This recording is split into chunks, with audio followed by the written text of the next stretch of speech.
നമസ്കാരം. അന്താരാഷ്ട്ര രാഷ്ട്രീയത്തിന്റെ ക്രൂര യാഥാർത്ഥ്യം പലപ്പോഴും നേതാവിന്റെ വാക്കുകളിലല്ല, അവന്റെ പിന്മാറ്റങ്ങളിലാണ് വെളിവാകുന്നത്.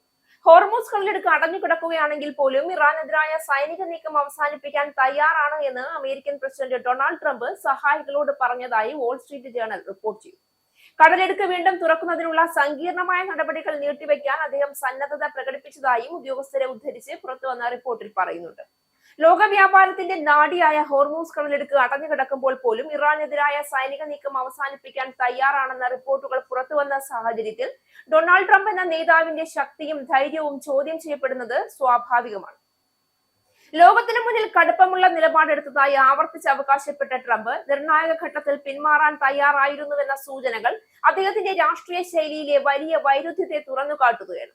വാൾസ്ട്രീറ്റ് ജേണൽ പുറത്തുവിട്ട റിപ്പോർട്ട് പ്രകാരം ഹോർമൂസ് കടലിടുക്ക് വീണ്ടും തുറക്കാനുള്ള സങ്കീർണ നടപടികൾ നീട്ടിവെക്കാൻ പോലും ട്രംപ് തയ്യാറായിരുന്നുവെന്ന് വ്യക്തമാണ്.